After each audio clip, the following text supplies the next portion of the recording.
Assalamualaikum warahmatullahi wabarakatuh. Waalaikumsalam.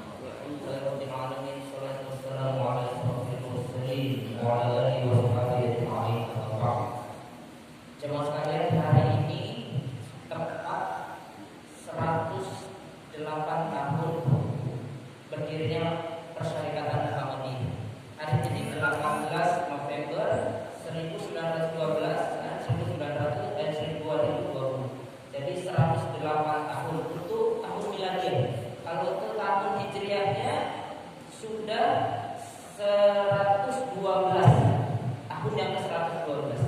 Subhanallah, ini dasar sekali dan kita bisa rasakan bagaimana Indonesia khususnya dengan adanya Persyarikatan Muhammadiyah ini sangat amat membantu sekali dari segi pendidikan, dari segi kesehatan dan lain sebagainya. Tagline-nya di surat Al-Imran 104 ini saya sering dinaikkan oleh Persyarikatan ini. Ta'muruna bil ma'ruf wa tanhauna 'anil munkar. Senantiasa melakukan kebaikan dan mencegah kemungkaran. Kalau melakukan kebaikan itu gak banyak musuhnya.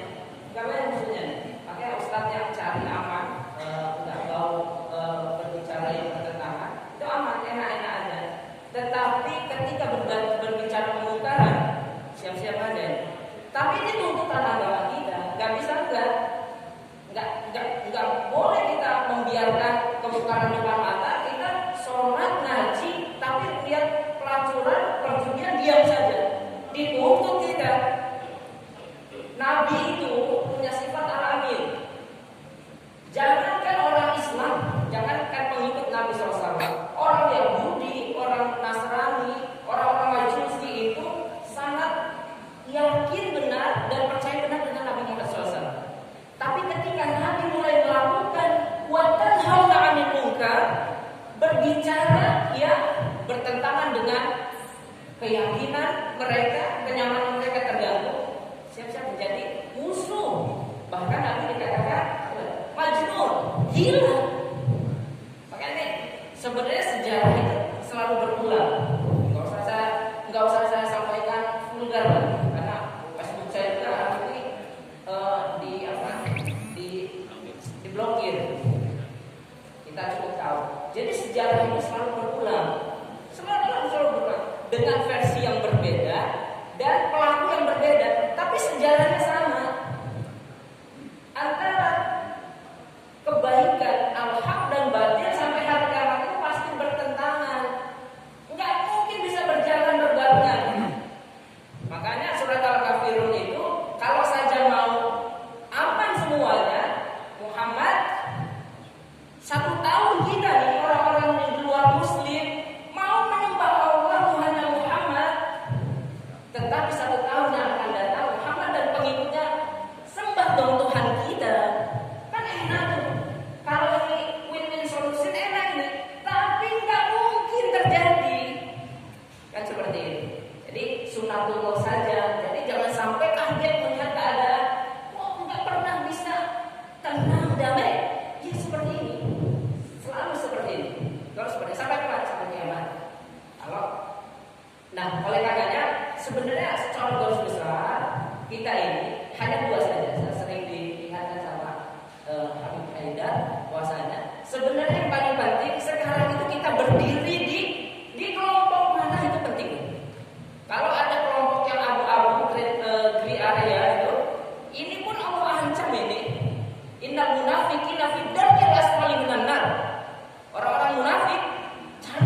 ini berat sekali. Risikonya berat juga. Tapi ini hasilnya wasiqal ladzina taqaw rabbahum ilal jannati zumara. Ada kelompok yang juga cukup banyak ini Allah kirim ke dalam surga dengan terhormat sampai dikatakan penduduk surga yang menjaga jannah yang menjaga surga itu mengatakan selamat untuk kalian. Kan kita bisa, apalagi kita kan cuma nunggu bentar doang.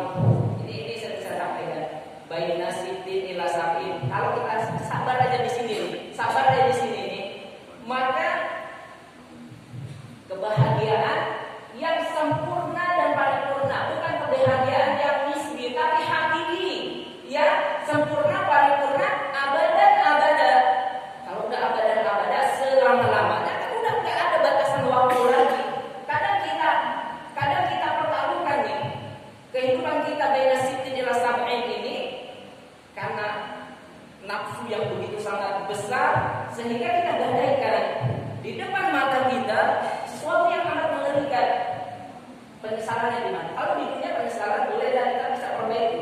Tapi kalau udah berhadapan dengan Allah di akhirat, bagaimana kita menyesal? Rabbi laula akhartani ila ajalin qarib. Tangguhkan sejenak saja ketika melihat betapa mengerikan akhirat itu. Tangguhkan, balikkan sejenak saja mu'afa fa'asaddaqa. Saya ingin sedekah. Sekarang sedekah itu kita sepelekan, bahkan ketika kita sedekah sepertinya duit kita hilang. Saya sering bandingkan kita membeli sesuatu yang bentuknya keduniaan itu jauh lebih berani ketimbang sedekah. Memang itu kenyataannya kok. Oke. Kembalikan sejenak saja. Fa'asaddaqa, saya bersedekah. Wa hum minas sholihin, saya akan lakukan amalan soleh yang dahulu kami tinggalkan. Kalau kata Allah, kalaulah sekali-kali gak akan mungkin. Gak akan mungkin. Hidup itu cuma sekali. Masa muda cuma sekali. Hidup itu gak bisa berulang. Kenapa ini gak kita sadari gitu. Tapi memang kita kadang-kadang memang ngeri juga berhadapan dengan kemungkaran. Karena taruhannya nyawa. Nabi itu taruhannya nyawa. Nabi itu kalau tidak yakin kepada Allah, maka kita pertaruhkan itu akidah kita. Kita gadaikan. Takut kita. Kalau saya diceritakan sama Habib juga bagaimana para sahabat dipanah malah senang ngelihat temannya dipanah mati duluan. Kenapa nggak saya dulu? Tapi ini kan udah tingkatan yang dasar. Kita harus seperti ini karena sama kita juga ingin selamat di hadapan Allah. Kita juga manusia yang sama dengan sahabat ingin selamat di hadapan Allah. Mudah-mudahan dapat menambah iman kita karena di depan nanti ujian berat sekali mempertahankan keimanan. Awalnya saya di grup Facebook itu ateis itu luar biasa propaganda kepada kita sehingga jangan sampai ketika kita mungkin kita selamat ini pun kita khawatir sekali membiaskan bagaimana Tuhan itu sebenarnya tidak ada. Nauzubillah ya. Nauzubillah. Kalau kita selamat, bagaimana dengan anak kita bertanya